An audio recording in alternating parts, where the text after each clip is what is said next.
Assalamualaikum warahmatullahi wabarakatuh. Hai guys, jumpa lagi bersama Code with Yagi. Pada video function dan expression, kita sudah belajar tentang function atau fungsi. Mulai dari bagaimana cara kita mendeklarasinya, menentukan apakah fungsi tersebut dapat mengembalikan nilai, serta melampirkan sebuah argumen ketika fungsi tersebut digunakan. Pada kali ini, kita akan membahas lebih dalam tentang bagian apa saja yang terdapat dalam sebuah fungsi. Pada dasarnya, sebuah fungsi memiliki dua bagian utama, yaitu function header dan function body. Kita akan mempelajari pertama function header. Function header adalah bagian yang merupakan konstruksi dari sebuah fungsi untuk menentukan perilakunya akan seperti apa. Di dalam function header, terdapat visibility modifier, kata kunci fun, nama, daftar parameter, dan nilai kembalian dari fungsi tersebut. Yang pertama, kita akan mempelajari visibility modifier. Visibility modifier atau tingkatan akses merupakan bagian spesifik dari sebuah bahasa pemrograman yang ditujukan untuk mengatur bagaimana hak akses dari sebuah kelas, fungsi, properti, dan variabel. Secara default, ketika kita membuat sebuah fungsi baru, ia akan memiliki modifier public. Artinya, fungsi tersebut dapat diakses dari luar kelas. Sedangkan contoh pada ilustrasi di sini adalah sebuah fungsi yang memiliki modifier private.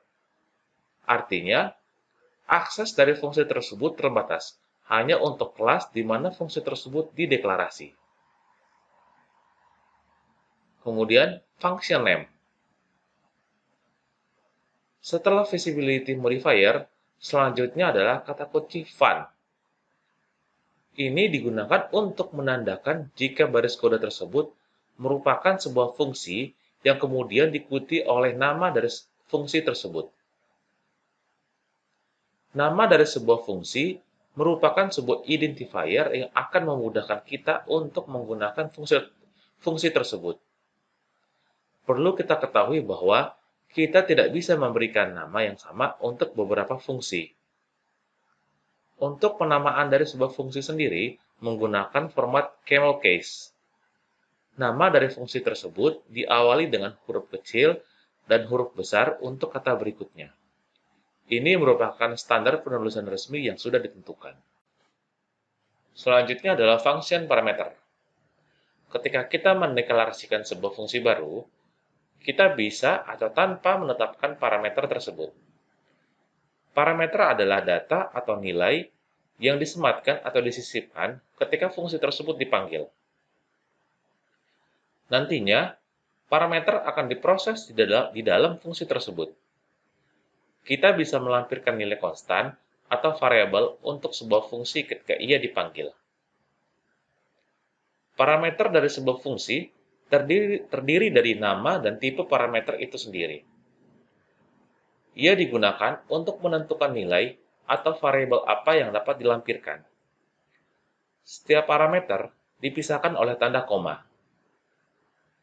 Setiap parameter bersifat read-only, sehingga kita hanya diizinkan untuk menggunakan nilainya untuk diproduksi. Terakhir adalah return type.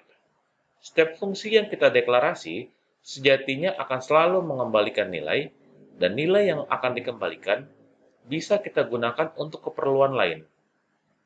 Misalnya untuk dijadikan sebagai argumen untuk fungsi lainnya. Lalu, apakah tipe ini harus ditentukan setiap deklarasi sebuah fungsi? Tentu tidak. Jika kita tidak menentukan return type secara implisit, fungsi tersebut akan mengembalikan nilai unit, yaitu return type yang tidak mengembalikan nilai signifikan. Setelah function header, selanjutnya adalah function body, yang ditandai dengan curly braces. Di dalamnya, kita akan menempatkan sebuah logika kode, baik itu sebuah expression atau statement. Seperti yang dijelaskan pada video perkenalan, jika kita menetapkan sebuah fungsi dapat mengembalikan nilai, maka kita wajib menambah sebuah baris kode yang diawali dengan kata kunci return yang diikuti oleh expression untuk menetapkan nilai yang akan dikembalikan. Sebaliknya, jika kita tidak ingin mengembalikan nilai, kita tidak perlu menambahkannya seperti yang disebutkan tadi. Setiap fungsi yang kita deklarasikan memiliki ruang lingkup tersendiri.